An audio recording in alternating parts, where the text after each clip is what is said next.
Welcome back to our video course on how to create an effective content strategy for your business. This is Module 5. In the previous lesson, we looked at setting goals for our content. In this lesson, we'll look at the different types of content that we'll include in our content strategy. You can read about each of these content types, including the challenges of creating each of these types, recommended best practices, and links to useful tutorials, tools, and other helpful resources by visiting the URL on your screen. I've listed them here, but I won't go into each specific type in this lesson. Content formats include not only common formats like text, images, video, and audio, but also interactive formats, virtual and augmented reality, and live streaming. What I do want to cover in this lesson are the key things to consider when making decisions about which content types you will use. So the first thing to consider is your target audience's needs. There are many different kinds of business models, and what type of business you're in will affect which types of content you should create to keep your audience engaged.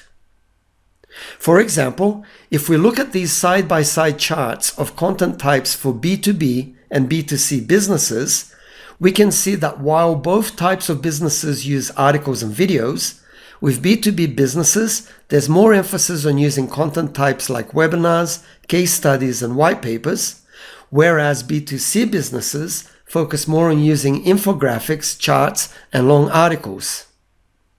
So what kind of business are you in? What type of audience will you be creating content for? You can read about which content types work best for different business models by visiting the link on your screen. The next area is knowing what types of content our audience wants to consume. Do they prefer the information delivered in the form of blog posts, webinars, case studies, ebooks, etc.? As we will see in the next lesson, knowing which types of content we will need to create for different stages of our audience's buying journey is also important. Resources are the other important area to consider when choosing content types. These resources mostly have to do with our budget and what kind of team we have available to work on our content.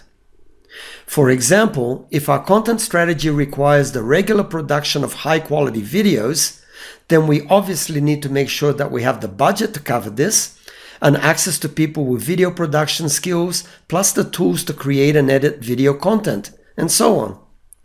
That's one of the challenges we talked about in Module 2. An important part of creating our content strategy then is working with budgets and knowing what percentage of our total marketing budget will be allocated to areas like content production and marketing activities.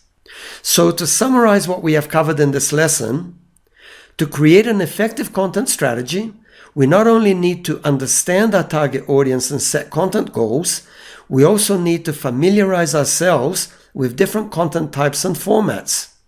We need to know what kind of business we're in, as different business models need different content types. We need to understand our audience's content preferences and which content types work best for different stages of the buyer journey. We need to assess our resources in terms of the budget and the team that we have to work with. And then we have to decide which content types we'll create to meet our audience's needs within our available resources. For more information about all of these areas, see the tutorials and lessons listed on the screen. In the next lesson, we'll look at doing a content audit, which is taking an inventory of our existing content to see how it's performing and identify any gaps or opportunities that we may be missing out on. So thank you for watching, and I'll see you in the next lesson.